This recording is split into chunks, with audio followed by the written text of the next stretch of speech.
हिंडाल्को पर नजर डालते हैं। एनालिस्ट मीट हुई थी उनकी और मैनेजमेंट से कुछ इंपॉर्टेंट कमेंट्री निकल कर आई है।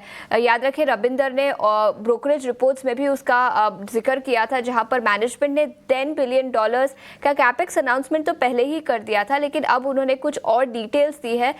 $600 पर टन का एबिटा टारगेट रखा है नोवेलिस, जो उनकी होली ओन सब्सिडरी है, उसके लिए। तो काफी कुछ कमेंट्री निकल कर आई है, जिसके दम पर हिंडाल्को आज फोकस में रहेगा। राहुल, आपकी क्या राय बनेगी हिंडाल्को पर? फंडामेंटल्स पर देखें तो मैनेजमेंट के एम्बिशियस एक्सपेंशन प्लान्स है, कैपेक्स प्लान्स है, बे मिलेट जो उनका एक्सपेंशन प्लान है उन पर भी उनका फोकस रहेगा, लेकिन आपका व्यू क्या बनेगा हिंडाल्को पर?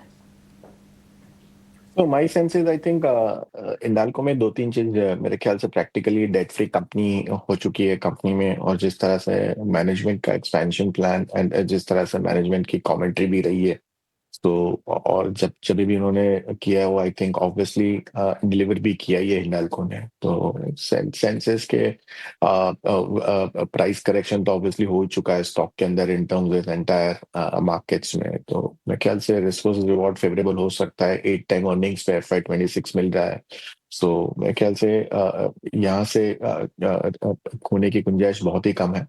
और जिस तरह से मैनेजमेंट का प्रेजेंटेशन और सब दिया हुआ है, तो मुझे लग रहा है कि इसमें 20% मिनिमम साल भर के अंदर बन सकता है इजीली ये स्टॉक के अंदर। तो पोर्टफोलियो अप्रोच के लिए डेफिनेटली एलोकेशन किया जा सकता है हिंडाल्को के अंदर।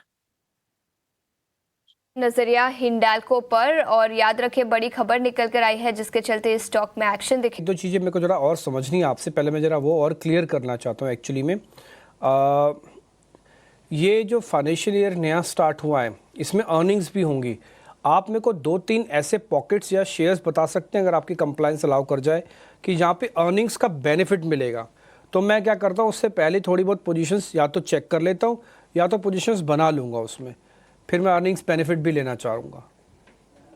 तो मेरे ख्याल से दो तीन पॉकेट्स, एक तो ऑब्वियसली बैंक्स हमने कई बार जिक्र भी किया है और ये आउट परफॉर्मर भी रहा है पूरे सेक्टर के अंदर। तो मुझे लगता है कि अब देखें तो फाइनेंशियल जैसा सेक्टर मेरे ख्याल से obviously year on year compare करेंगे तो मेरे ख्याल से थोड़ा वीकर नंबर्स दिखेगा इन टर्म्स ऑफ क्रेडिट ग्रोथ में।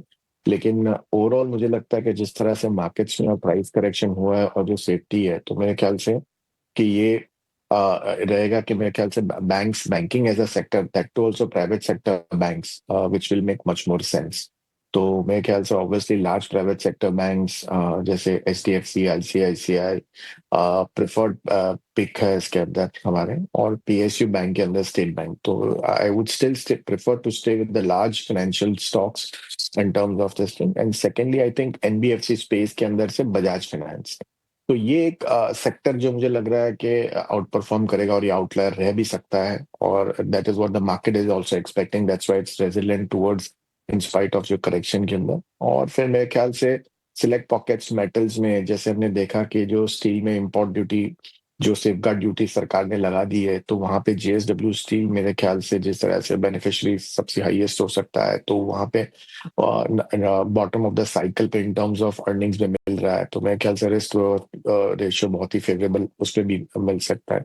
तो आई थिंक ये फ्यू स्टॉक्स जो मैंने आपको बताया कि लग रहा है कि ये ध्यान देने चाहिए इन टर्म्स ऑफ मार्केट्स के अंदर।